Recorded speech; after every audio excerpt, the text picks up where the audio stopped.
Hello and welcome back to the channel. If this is your first time with us, my name is Alex. I'm your Hawaiian guy loving life in Canada. Here on this channel, we talk about different ways to improve your investment portfolio. We talk about different current events that might be going on in the financial market. I answer some of your questions, and above all, we try to have fun. If that sounds like something you're into, smash that like button.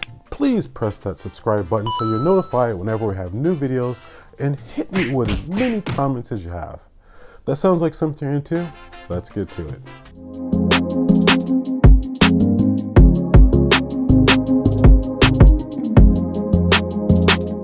Okay, today's video we're going to talk about the question, is the Canadian market better than the US stock market, or is the US stock market better than the Canadian stock market? Alex, which market should I be putting my money into? Well, first let's look at the investors that are actually investing their money, whether it be the US or Canada or China or Japan. Basically, you have individuals putting gobschmobs amount of money to grow their portfolio either in the primary market or the secondary market. The primary market being when private companies, whether young kind of new companies, trying to raise capital for their company by selling public. And they do this in the form of initial public offerings, or IPO. A company that recently did this was Airbnb, and I believe it skipped the dishes back in 2019 or first quarter of 2020. I don't remember which one. But when a company goes public in an IPO, that's considered the primary stock market.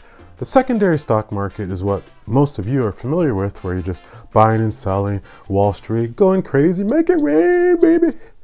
Yeah, all right, that's the secondary market. But I know the question you have on your mind is the Canadian stock market better than the US market, or is the US market better than the Canadian market? Well, both nations are very, very trustworthy nations, very secure. If you look at the Heritage Foundation ranking on this list here, the US is ranked at number 17 and Canada is actually ranked at number 9.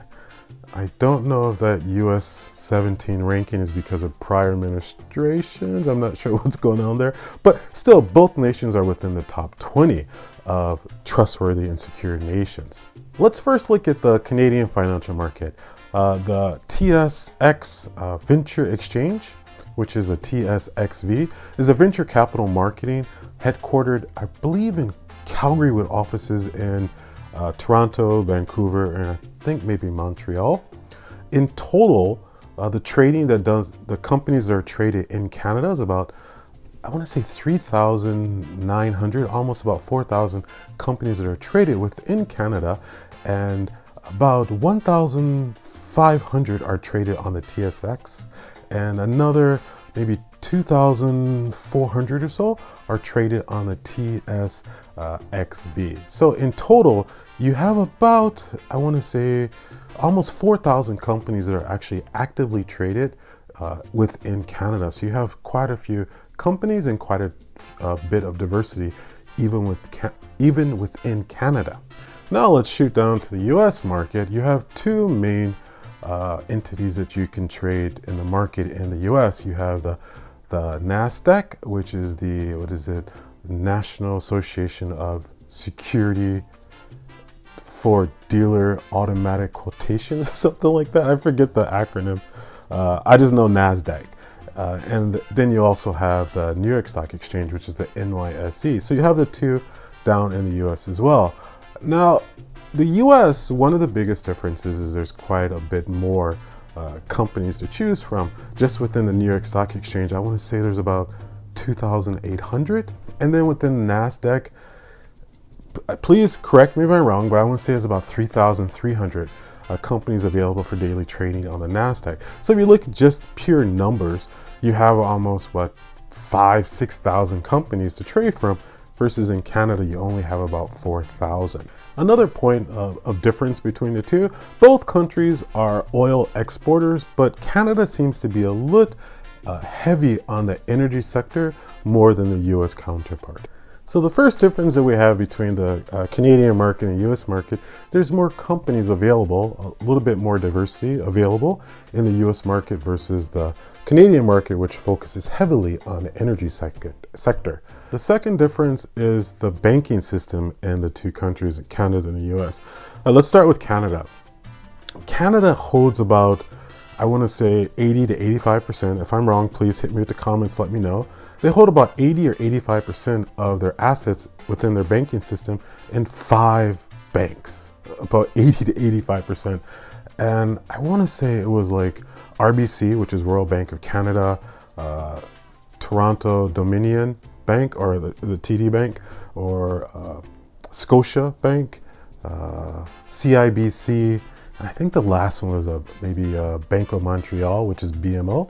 So about 80 to 85% of all the assets that's going within Canada are made through those 5 main banks. Whereas you look at the US counterpart, I want to say the banking system in the US, the main 5 banks only control about 45, maybe 50% of the assets down in the US. And those would be like maybe JP Morgan, Chase and Company, maybe Bank of America, Citigroup, Wells Fargo, I don't know, maybe Goldman Sachs. Again, if I'm wrong, please hit me in the comment and let me know. But in the US, only about 45 to 50% of the banks actually control a lot of the assets within the US system, versus in Canada, we have 80 to 85%, which is quite heavy. And a lot of the companies in Canada, again, are focused more on the energy sector. So I know your next question is, all right, Alex, so in your portfolio, which do you have? Do you have Canadian? Do you have American? Do you have Chinese? Do you have Japanese? Well, again, I'm all about diversity, and I love Canada. This is a great country, and I'm glad they let me be part of their country. I am now a citizen now, yay! But I love this place. Canada is my home, and I want to see Canada grow. So of course, I do have stocks in companies here in Canada. For example, I have Bell Corp, which is a wireless telecommunication, ticker BCE, which is a great ETF. I got a dividend payment from them recently, which is, I want to say $3.29 per share, which is passive income. They're paying me for doing absolutely nothing. Ticker BCE, Bell Corporation, great company, really solid, really great growth for, I'd say, the last 20, 25 years. Another one I have is Bitfarm, ticker BIFT, I believe. That's actually a stock that's grown, I would say, about 130% in the last couple weeks. I bought that stock, I think is like 65 cents a share, and now it's up to almost $4. It's blockchain technology. That has been phenomenal for me. Also, I have Canadian National Railways, another company that works all throughout North America, doing business within the US and Canada. I also got, Spotify, but when I bought Spotify back in the day, it was a little bit cheaper than it is now. But I do still hold shares in Spotify. But I also hold shares in McDonald's, and I also hold shares in Walmart, and I also hold shares in Raytheon Technology. So I have the cryptocurrency over here. I also have shares in Husky Oil. So I have a little bit of the energy sector over here. I actually have the food service, the McDonald's over here. I actually have retail, which is Walmart over here.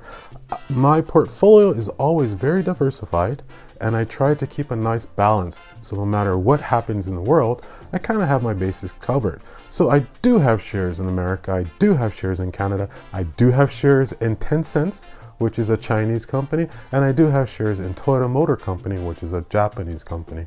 So as you see, there is no real difference, huge difference between Canada and US, but I should always say, you have to diversify your funds. Don't just pigeonhole yourself to only Canada, or don't pigeonhole yourself to only the US, or only China, or only Japan. You have to diversify your funds. So my advice to you, the best stock exchange to use would be an amalgamation of all of them. Don't just get stuck in this little, I'm Canadian, so I'm only going to buy Canadian stocks, or I'm American, I'm only going to buy American stocks. Go out there, do the research, find the stocks that calls to your heart, that you think is a good buy and invest in it. Don't just think because we're Canadian or we're American or whatever we are, we should only buy the companies that are within our country. Diversify your portfolio. Enjoy the world. If you like this video, again, subscribe, like, hit me with the comments. I really love to hear from you guys. Till the next time, aloha.